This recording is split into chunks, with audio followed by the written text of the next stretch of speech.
Hey third graders, I hope you watched that awesome video and that you learned a little bit about ways to measure liquid volume. So today, make sure you watch that before you do the pages, okay?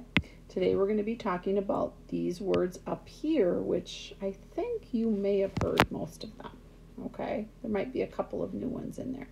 So the first one is liquid volume, which is we are going to use all these things that we're talking about are ways to measure liquid volume. So I have cup, and if you've done some cooking or baking with your mom, you might know about the size of a cup, pint, quart, gallon. That one might be familiar from a gallon of milk.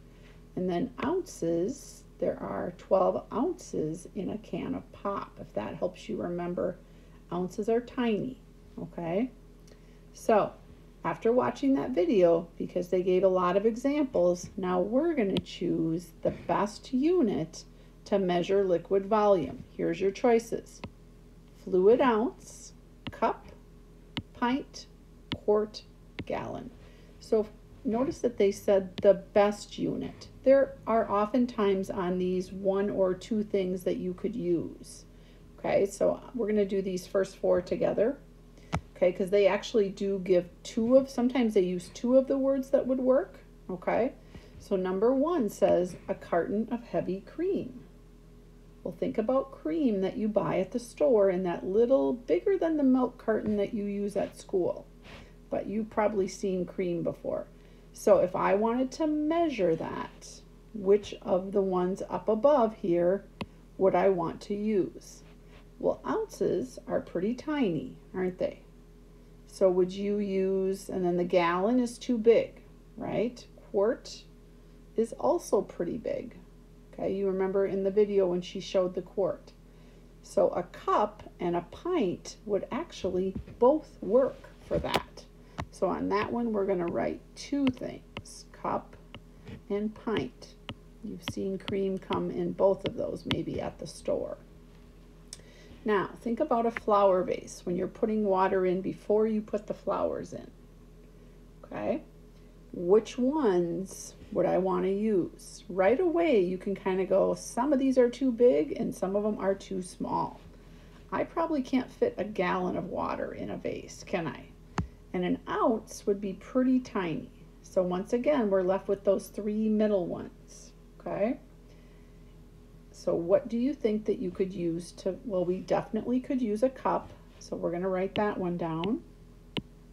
Okay, how about a pint? It's just a little bit bigger. We could definitely use a pint. Now in my book with the answers, they do not have quart listed because that would be too much. So they're also for number two, they're only doing cup and pint as well. Okay, so those two are the same. Okay, look at number three. Filling a swimming pool. That's crazy, right? Would you like to fill that with ounces? No, way too small. How about cups? Think about that measuring cup. That would take forever. Pint, still too small. Quart, still too small. Gallon. You would definitely want to use a gallon for that one, wouldn't you? Because it would take a lot of gallons, wouldn't it? All right, how about a wash tub? Now they don't mean a bathtub, they mean like a sink, the size of a sink. What could you think about the sink in your kitchen? If you have a double sink, one of those sides would be about the size of a wash tub. That's not a super familiar term. Okay, so just think of it as a sink. All right, so ounces, too small. Cups, too small. Pint, still pretty small. So in my book, they have down that you could use quart or gallon for that one. I think gallon might be better, right? All right, now we're going to find out what the error is in our little penguin story that we have here. It says, "Dear math students, today I had to choose the best unit to use to measure how much water is needed to fill a kitchen sink." Okay, that's kind of like the one we just did, isn't it? I said that the best unit to use is cups. Okay, that was his choice. Okay, cups. Is my answer correct? If not, please correct my work and tell me what I did wrong.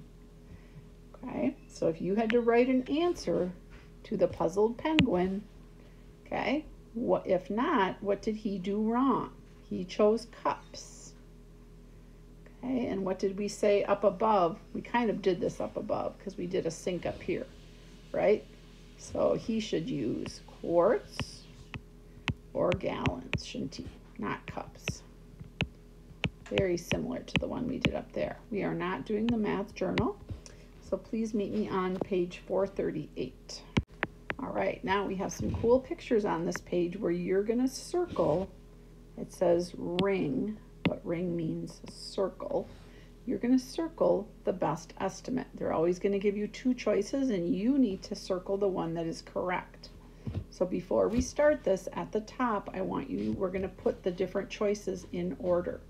So cups is the smallest. Then what would come next? Do you remember? From that other sheet, pint. Okay, we're putting them in order from smallest to biggest. Quart. Later we're going to figure out how to abbreviate these words. And then gallon. Okay, and I don't think they have any ounces on this sheet, but if I had ounces, we can put it on our chart anyway. Okay, even though I don't think it's down below. Okay, so those are just a good way to remember smallest to biggest.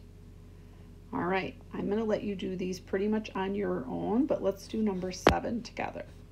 So I have a picture of a baby bottle. Would that be 2 cups or 2 quarts? See if you can ring it or circle it before Mrs. Hagen. Okay, did you pick cups? Yep, think about those measuring cups in your kitchen. Okay, all right, so I want you to finish up that page.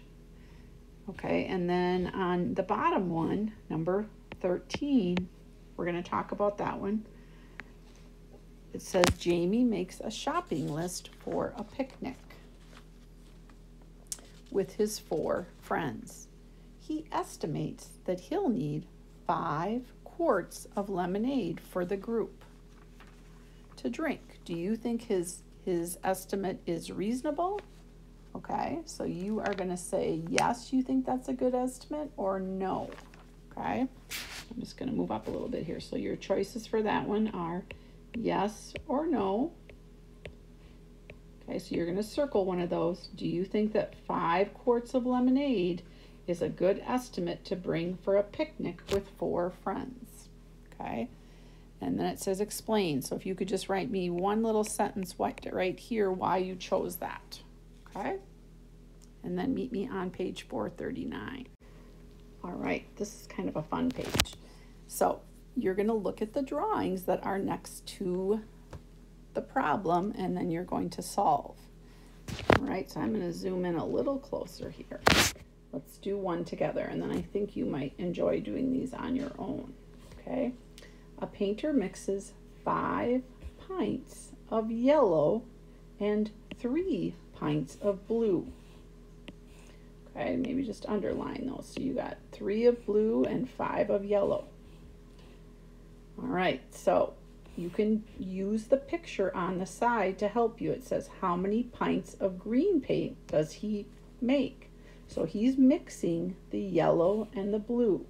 Okay, so he's going to do, I'm going to zoom in a little, he's going to do 5 pints. So I can color 1, 2, 3, 4, 5. Can you color yellow with a crayon or a colored pencil? You're going to count 5 spaces. Okay, and then he has 3 pints of blue. 1, 2, 3. So when he's all done, how many pints of green paint will he make? So we know that our label is going to be pints. So each one of these little lines is 1 pint. Do you see that? So when I add the yellow and the blue together, you need to count all of those to get your answer that you would put right here. Okay? Adding the green and the yellow together, the blue and the yellow together, excuse me. All right, let's look at the next one. It kind of helps to do the coloring on there, guys. Number 15 says, Ryan has a bottle of orange juice with 16 fluid ounces.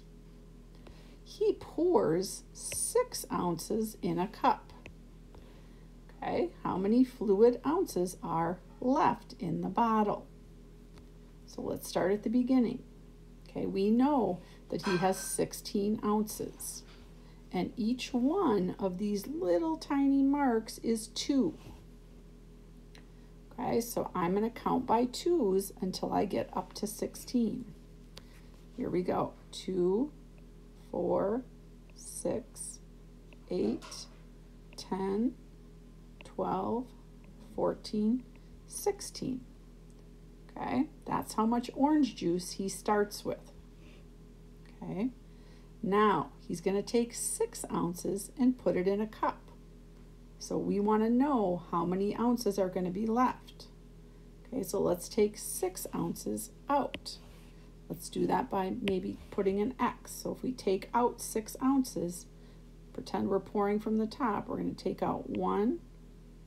That's 2. We're taking out 6 ounces, so 2, 4, 6. How many ounces does that leave in the bottle? So you need to count your spaces and tell me how many ounces you can do it. How many ounces? Okay, start counting from down here. 1, count all the way up. Okay, put your answer here. All right, I'm going to leave the last 3 for you to do on your own. Okay, I think you'll be great. Just make sure you use the drawing to help you. And on your labels, we can go ahead and write those in together. So I have pictures here, just so you don't forget. Pints. I'm going to be excited to see who can get these last 3 right. Last one is times. Okay, how many times? Because they're asking how many times must she fill the container. Okay, so you're going to figure that out. All right, good luck with those last. Finish up number 15 and then do the last 3 on your own. And that is the end of your math for today. Thanks.